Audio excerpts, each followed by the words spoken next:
Salut à tous, la team OL, Thomas M. Show pour OL Fan TV. Très heureux les gars de vous retrouver pour une nouvelle vidéo. Il n'y en a pas eu beaucoup cette semaine, je suis désolé, mais bon, la trêve internationale a fait que l'actualité de l'Olympique Lyonnais était assez réduite. Peut-être réduite au coronavirus chez nos joueurs, ou alors peut-être au fait que Jean-Michel Aulas se soit positionné sur le fameux Clash Media Pro Ligue de football en proposant une alternative, créer un Deezer ou un Spotify du football. Oui, voilà, donc ça, voilà. Mais il n'y a pas eu grand-chose. Les internationaux sont revenus de cette trêve internationale. Ils sont prêts à en découdre pour notre pain quotidien cette saison, qui est le championnat. Retour au championnat, c'est dès ce week-end, 13h contre Strasbourg. D'ailleurs, j'en profite pour refaire une pub pour OL Live TV. On sera avec vous en direct sur ma chaîne YouTube OL Fan TV pour l'avant-match. On fera un avant-match. Il y aura aussi un débrief mi-temps et puis un débrief final de ce match. Donc soyez au rendez-vous. Ça sera dimanche à midi les gones. Là, c'est un avant-match comme vous en avez l'habitude. Voilà, je vous fais une présentation un petit peu de ce match. Présentation aussi du RC Strasbourg. J'ai regardé aussi les conférences de presse de Memphis Depay et de Rudy Garcia. Il y a eu un petit peu de choses intéressantes du côté de Memphis Depay, mais j'y reviendrai un petit peu. Juste après, je vais vous présenter le RC Strasbourg. Alors, j'ai pas vu les conférences de presse parce qu'elles ne sont toujours pas sorties à l'heure actuelle. Je ne sais pas à quelle heure est la conférence de presse de Thierry Loret, mais c'est pas grave. J'ai récupéré des données sur understat.com. En tout cas, Strasbourg, ils sont mal en point. Ils sont un petit peu comme nous, même c'est même pire que nous. Ils sont 18e de Ligue 1 avec seulement 2 points. C'est une victoire et 5 défaites quand même pour le RC Strasbourg. C'est pas bon du tout. C'est un début de saison poussif. Ils devraient être 17e avec 5 points selon les expected points. Donc vous voyez, ils sont légèrement en sous-performance, mais c'est pas terrible du tout. Au niveau des buts marqués, 4 buts seulement. C'est les avant-derniers de Ligue 1 au niveau des buts marqués. Expected goals, les buts attendus, ils auraient dû en marquer 7. Ils sont en sous-performance, donc ils ont un problème comme nous d'efficacité. Au niveau des buts encaissés, ils en ont encaissé 13. Ce sont l'avant-dernière défense. C'est l'avant-dernière défense de Ligue 1, donc c'est pas bon du tout. Ils auraient dû encaisser 10 buts, donc pareil, là aussi ils sont sous-performance, un petit peu comme nous, mais pire. C'est pire, c'est carrément pire. Leur dernier match, il a été perdu en championnat contre Lille, 3-0. Score un petit peu sévère, mais en tout cas, voilà, une bonne claque dans la tête. Et pendant la trêve internationale, ils ont fait un match amical contre une des deux Suisses. Et ils ont gagné 0-2, 2-0. Voilà, bon, pour se remettre un petit peu en confiance en l'absence des internationaux. Alors, ils ont fait une recrue qui est assez intéressante, qui est un ancien attaquant de Metz, transfuge de Metz, Habib Diallo, attaquant aussi du Sénégal. On dit de lui qu'il se rapprocherait du Cavani sénégalais. Voilà, c'est un attaquant de surface, un très bon attaquant qui pourrait donner peut-être un peu plus de variété à cette équipe de Thierry Loret, qui est quand même... C'est un petit peu dommage que cette équipe en soit à ce point-là parce qu'ils avaient fait un bon championnat l'année dernière. Ils ont perdu très peu de joueurs à l'intersaison. C'est un effectif qui n'a pas beaucoup bougé. Par contre, il y a eu un souci de préparation. C'est que beaucoup de joueurs ont été un petit peu touchés par le Covid et la préparation a été un petit peu entachée. Il n'y a jamais eu vraiment l'effectif complet lors des séances d'entraînement. Et donc ça a peut-être pu pêcher. Puis on a un Thierry Loret qui est un certain bon entraîneur, mais un entraîneur clivant. Un entraîneur qui est un gueulard, qui est quelqu'un qui est extrêmement caractériel. Et donc, il fait souvent des clashs avec ses joueurs. Je crois qu'il a eu un clash récemment à l'entraînement, il en a écarté un. Donc, est-ce que la méthode Thierry Loret est-elle en train d'avoir ses limites? Marc Keller, le président de Strasbourg, pourrait réfléchir à un possible licenciement. En tout cas, c'est une équipe comme nous qui a besoin urgemment de points. Et c'est pour ça que ce match va être difficile. Alors, je reviens un petit peu sur cet Olympique Lyonnais qui a récupéré ses internationaux, qui a récupéré bien des joueurs qui devaient être en instance de départ, qui étaient en instance de départ et qui ne le sont plus, qui sont restés au club, dont Memphis Depay. Alors moi, je suis un petit peu colère contre Memphis Depay. Un petit peu la même chose contre Aouar. Aouar que je traite à demi-mot de faux cul quand même. C'est certes, c'est pas glorifiant pour lui. C'est peut-être un terme peut-être trop fort. Mais pour des joueurs qui ont voulu absolument partir et qui se retrouvent à rester en disant qu'ils ont l'amour du club, des jeunes fans de l'Olympique Lyonnais, ouais, des joueurs qui se retrouvent à rester à l'Olympique Lyonnais en disant qu'ils ont l'amour du club et puis qu'ils sont fiers de rester, je trouve ça un petit peu fort de café. Et on avait aujourd'hui, une fois n'est pas coutume, Memphis Depay, notre capitaine, puisqu'apparemment il resterait le capitaine de notre équipe. Il était en conférence de presse, c'est assez rare pour le souligner, mais je pense qu'il avait des choses à clarifier, Memphis Depay. Il voulait se justifier un petit peu. Moi j'étais colère contre lui, parce que c'est vrai que c'est un joueur, même pendant la trêve internationale, qui nous a pissé dessus en disant qu'il attendait avec impatience en gros le mois de janvier pour partir et que forcément que d'autres équipes allaient s'intéresser à lui. Et peut-être à un prix défiant toute concurrence. Déjà qu'on l'a absolument bradé dans les derniers moments de ce mercato. Eh bien là, voilà, il a dit clairement dans les médias néerlandais, ah voilà, monsieur veut partir. Mais force est de constater que dans cette conférence de presse, eh bien, il n'a pas dit ouvertement, comme il l'a dit dans les médias néerlandais, qu'il voulait partir. Il a dit qu'il se sentait fier et qu'il était content finalement d'être resté à Lyon et que maintenant que son transfert a été avorté, eh bien qu'il était en paix avec lui-même. C'est en tout cas ce qu'il a dit, en paix avec lui-même, et qu'il allait pouvoir commencer sa saison. C'est vrai qu'il a parlé du fait qu'il était sur le banc de touche plusieurs fois, 3 fois, et que c'était dû notamment au fait qu'il était en instance de départ, on est en instance de transfert. Donc, écoutez, moi j'ai vu un Memphis Depay, quand même je regarde toutes les conférences de presse de nos joueurs, et bien sincèrement, c'est le joueur que j'ai eu le plus de plaisir à écouter. Pourtant c'était en anglais, mais c'est vrai qu'il est charismatique, il lui parle très bien en anglais. Il fait de la communication, mais ce qu'il dit est assez intéressant, c'est toujours très bien tourné, en tout cas en anglais. Je le dis bien en anglais parce qu'il a répondu sur le fait qu'il ne parle pas français en disant que c'est une langue difficile. Enfin bon, au bout de 4 ans, il aurait pu quand même se mettre la chauffe sur le français. Et il dit que dans le vestiaire, il parle français, mais qu'il a une limite par jour, un quota de français. Donc voilà, en conférence de presse, il préfère parler en anglais. Effectivement, s'il parlait en français, je pense que ses propos n'auraient pas la même teneur. En tout cas, il serait, comment dire, beaucoup moins précis dans ce qu'il raconte. Et franchement, j'ai pris un gros plaisir, enfin un gros plaisir, peut-être pas un gros plaisir, mais en tout cas j'ai été curieux de l'écouter parler.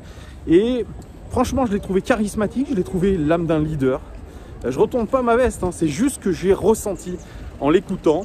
Effectivement, c'est quelqu'un qui a une énorme personnalité, c'est peut-être la plus grosse personnalité de notre vestiaire. Ça a beau être une star, c'est quelqu'un qui dégage quelque chose. C'est vrai, je pense que c'est dommage qu'il soit un petit peu sur la fin de parcours à l'Olympique Lyonnais, qu'il ne s'inscrive pas dans la durée et qu'il est souvent pissé sur nous, vraiment, parce que je pense que vraiment l'OL, voilà, ça fait 4 ans qu'il est là, il rentre dans sa 4e année, il a envie de quitter le club. Voilà, il a envie de voir autre chose. C'était qu'une transition quand même de 4 ans. Mais voilà, c'est dommage que ce mec-là n'ait pas une mentalité à s'inscrire dans le long terme, parce que c'est vrai que c'est un personnage qui a cette âme de leader, qui a cette âme un petit peu de leader technique aussi, même s'il n'est pas à 100%. Enfin, il dit qu'il est à 100% physiquement, mais qu'il doit retrouver encore quelque chose. Moi, je l'ai vraiment trouvé très intéressant dans sa communication, dans ce qu'il a dégagé. Et je peux vous dire que par rapport à des Léo Dubois, même des Anto Lopez, même s'il les cache de temps en temps, même des Oussem Aouar, ça n'a rien à voir. Ça n'a rien à voir. Là, on a quand même, il y a autre chose, il y a quelque chose de plus charismatique. Bref, donc c'est pour ça que je suis un petit peu déçu de Memphis Depay, de ses propos sur notre club. Je trouve que c'est un petit peu décevant quand même, on va pas se mentir. Je m'attendais à mieux de la part de ce joueur. Voilà, sa communication d'aujourd'hui, le fait que j'ai été un petit peu agréablement surpris, ne changera pas au fait que, bah écoute, tu le dis à demi-mot, tu veux partir en janvier. Moi, je l'aurais pas du tout capitaine de cette équipe, et puis je l'aurais mis en tribune. Voilà, on voit l'attitude d'Arsenal avec Mesut Ozil notamment, qui n'a pas hésité, malgré son salaire pharaonique, à l'écarter complètement de l'équipe, à l'écarter des 25 joueurs pour la Première Ligue. Pas d'Europa League non plus pour lui. Voilà, je pense qu'il aurait fallu trancher dans le vif. Écoute, tu penses à partir? D'ailleurs, il l'a dit, il y a une question qui est intéressante. Est-ce qu'un capitaine pense à partir au mois de janvier? Lui, il a dit, écoutez... Wow. Ça m'a fait un peu peur, mais c'est cette voiture qui a mis son antipole. Bref, c'est la rue, il y a un peu de bruit, je suis désolé. Voilà, en pleine ville, on n'est pas en race campagne. J'espère que vous m'entendez quand même avec ce masque qui est absolument gênant pour parler, mais c'est comme ça. Oui, donc comme je vous disais, voilà, un Memphis Depay qui pensait quand même à partir malgré le fait qu'il soit capitaine. Il a essayé un petit peu de faire de la communication en disant qu'un capitaine, ce n'est pas forcément l'élément central de l'équipe, que c'était certes un leader technique, c'était un mec qui motivait, mais il y en avait plein d'autres autour. Voilà la petite pirouette, mais en tout cas un séduisant Memphis Depay en conférence de presse. Bon, alors après il y a eu notre ami Rudy Garcia qui avait l'air un petit peu mieux luné qu'avant le match contre Marseille. Le mercato étant terminé, il était peut-être un peu plus serein, l'ami Garcia. Lui aussi, il est sur la sellette, il sait très bien qu'il y a une obligation de résultat, et il se trouve plombé encore une fois avec des cas de Covid. Il les a confirmés, du Cacré, du Lopez, du Dubois, du Pollersbeck notamment, même si on a vu des images avec Léo Dubois à l'entraînement, Léo Dubois à côté de Oussem Aouar pour la promotion du jeu FIFA. Donc on se dit que peut-être Léo Dubois est de retour, mais en tout cas effectivement pour la préparation du match c'est compliqué. Si Pollersbeck et Lopez étaient encore une fois testés positifs, ça serait Malcolm Barcola qui débuterait contre Strasbourg. Ça c'est une information. Il n'a pas parlé de beaucoup de choses, c'est encore beaucoup de blabla. J'ai préféré, même pour vous dire, la conférence de presse de Memphis Depay à Rudy Garcia, hein, c'est pour vous dire, c'est toujours de la même communication à la Garcia. Il a dit quand même que Deseglio, déjà à l'entraînement, enfin c'est ce que dit lui, il dit qu'il était au-dessus du lot techniquement, vraiment on le sent déjà au-dessus, très intelligent dans le jeu. Il n'est pas prêt pour faire un match de 90 minutes, mais pourquoi pas le voir titulaire contre Strasbourg. Belhamri, lui, c'est un guerrier. Il l'a comparé même à Marsal dans cet état d'esprit. Donc Belhamri, il va apporter ça, ce supplément d'âme guerrière à cet Olympique lyonnais. Mais par contre, il faut le retaper physiquement. Effectivement, quand vous jouez très peu dans un championnat qui est aussi faible, il y a aussi l'intensité du championnat de France, il faudra voir. On ne peut pas jouer uniquement sur des compétences guerrières. Alors bien sûr, il a un vécu international, la Coupe d'Afrique des Nations, où il a été très bon avec l'Algérie, mais voilà, il devra quand même faire ses preuves. On ne devrait pas le voir débuter, je pense, contre Strasbourg. Marcelo serait rétabli, donc ça c'est aussi une belle chose. Il y a la suspension de Guimarães, qui à la suite de trop nombreux cartons jaunes a été suspendu, et notamment ce carton jaune reçu en finale de la Coupe de la Ligue. Il s'étonnait d'ailleurs, Rudy Garcia, qu'on utilise le fait qu'il ait pris un carton jaune la saison précédente. Ce qui est vrai, c'est un petit peu débile. Ça, je veux bien le reconnaître. Bon, bref, Guimarães qui devrait laisser sa place peut-être à Thiago Mendes. Et il a parlé tactique un petit peu, sans rentrer dans les détails. Il a dit qu'il aimerait utiliser un système de jeu avec son effectif.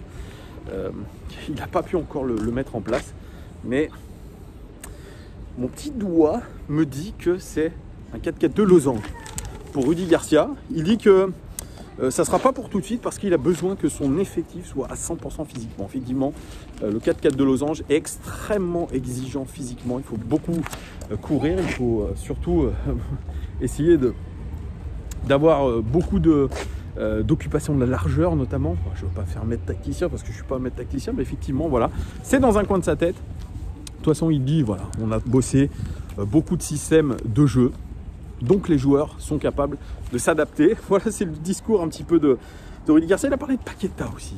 Paqueta, il a dit, effectivement, techniquement dessus, quelqu'un qui a beaucoup de grinta, qui n'hésite pas à aller au duel et qui a un sens de la passe absolument exceptionnel. On devrait le voir, Lucas Paqueta, Franchement, je pense probablement titulaire. Il ne pourra pas jouer la totalité du match parce que physiquement, c'est très dur pour lui.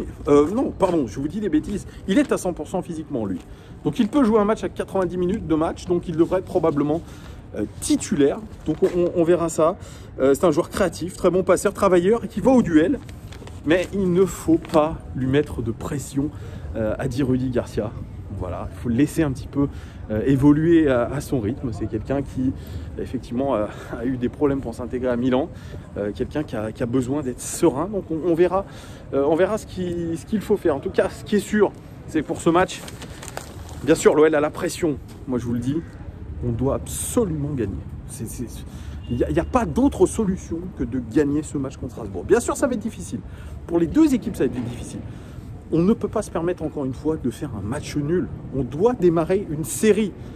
C'est la seule manière de rattraper notre retard et surtout de récupérer ce top 3 devant. On n'est pas très loin de la tête non plus. On a 7 points du leader de la Ligue 1.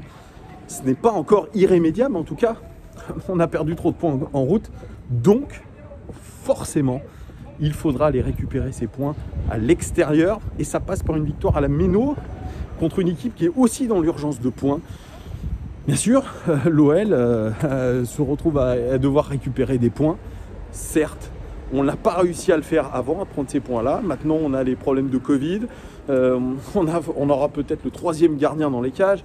Donc, tout un tas de problèmes qui s'additionnent. Donc, c'est pour ça que quand vous prenez du retard, surtout dans la situation actuelle avec cette pandémie et le fait qu'il n'y ait pas de public, parce que alors, ça double tranchant. Alors bien sûr, Garcia dit on aimerait bien jouer avec le 12e homme, il y a un petit clin d'œil pour les supporters, même Memphis a le petit clin d'œil pour les supporters. Mais je pense que dans le climat actuel, peut-être que avoir un public à l'OL, au stade, même si là on joue à l'extérieur, ça serait, je pense, mettre une pression supplémentaire sur les joueurs. Donc c'est pour ça. C'est à double tranchant aussi. Donc voilà, l'OL n'a pas d'autre choix que de gagner. C'est une évidence. Quelle équipe va mettre en place Rudy Garcia? Ça, c'est une grosse question. Franchement, même moi, je ne peux pas savoir quel système de jeu. On ne va pas faire Nostradamus non plus. Parce que c'est difficile de le savoir. C'est difficile de le savoir. Quelle équipe il va mettre en place? Moi, je pense qu'il y aura quand même Paqueta titulaire. Il y aura du Marcelo Donaillard en défense. Il y aura probablement des Seglio latéral droit de cette équipe. À gauche, Melvin Barr est blessé. Donc, est-ce que ça ne sera pas plutôt des Seglio à gauche? Et peut-être, si Léo Dubois n'est pas testé positif, eh bien, à droite, il serait remis à droite. On verra. Milieu de terrain, je ne sais pas, je pense qu'un Thiago Mendes, Gianlucas au milieu de terrain, 100% brésilien, peut-être Paqueta, voilà, un milieu à 3, Paqueta, puis une attaque devant, avec un Memphis Depay probablement titulaire, Dembélé, à voir. Voilà, ça devrait être ça à peu près. On devrait avoir cette équipe-là. Peut-être voir aussi Maxwell Cornet. C'est vrai que je n'ai pas pensé au totem d'immunité. Maxwell Cornet à gauche. Ça ressemble à ça. Peut-être Maxwell Cornet à gauche. Et puis des Seglio à droite. C'est plutôt ça. Voilà, moi je le vois un petit peu dans un truc comme ça, un schéma de jeu comme ça, un 4-3-3 classique. Mais on verra bien ce que nous réserve Rudy Garcia. Horaire particulier, donc j'espère qu'on ne nous sortira pas cette excuse du match à un horaire particulier. Et oui, vous savez, on prépare un match, la collation elle va avoir lieu à 10h, les joueurs ne sont pas forcément habitués, blablabla. Voilà. Il y a la trêve internationale aussi qui a coupé les jambes de tout le monde. On va pas se mentir, faire des dizaines de milliers de kilomètres par avion, aller jouer 3 matchs, même si on l'a vu sur la trêve internationale, les joueurs ne se donnent pas à fond. Le niveau d'intensité des matchs, il n'est pas dingue. Pas dingue.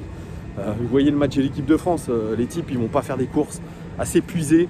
Vraiment, ils s'économisent parce qu'ils savent qu'ils ont des échéances en club. Mais nous, on n'a pas cette excuse-là. Il n'y a pas un match tous les 3 jours, c'est un match par semaine. Donc ça, c'est... Le problème, c'est que si on rentre dans une spirale négative, le match par semaine, il risque de faire gamberger et de se dire, avec la boule au ventre ici, en se disant, waouh, si on perd, ça va être la merde. Enfin, je dis ça. Si et seulement si les joueurs présents sont attachés au club. Puis voilà, il y a ce casse-tête avec un effectif aussi pléthorique, mais la chance de Garcia, la malchance pour les joueurs qui ont le Covid, ben lui, c'est sa chance, c'est quand même avoir moins de choix et pouvoir faire voilà, des choix peut-être plus pertinents. Alors, voilà. À voir Voilà les gars, 19 minutes que je vous parle. Je pense que j'ai fait le tour de ce match-là. Dites-moi en commentaire d'ailleurs, attendez, je vais faire mon pronostic. Mon pronostic, je vois pas l'Olympique Lyonnais. Je vois encore un match nul. Je vois un match nul un partout avec l'ouverture du compteur but de Moussa Dembélé. Je le vois marqué un partout. On verra ce que ça donne, si véritablement ça va le faire. Dites-moi vous en commentaire les gars, ce que vous voyez comme résultat. Est-ce que vous voyez comme moi un match nul ou alors vous voyez une victoire ou une défaite? Dites-moi tout en commentaire. En tout cas, merci de nous suivre de plus en plus nombreux. Mettez un like sur cette vidéo, c'est important pour le référencement. Abonnez-vous si vous n'êtes pas abonné et puis partagez cette vidéo. On se retrouve dimanche midi sur cette chaîne pour l'avant-match, le Compo Live Show. Vous en avez l'habitude depuis quelques semaines. Bon début de week-end à vous, profitez. Les conditions sont un peu fraises, automnales, mais profitez. Allez, à très vite les gars, ciao.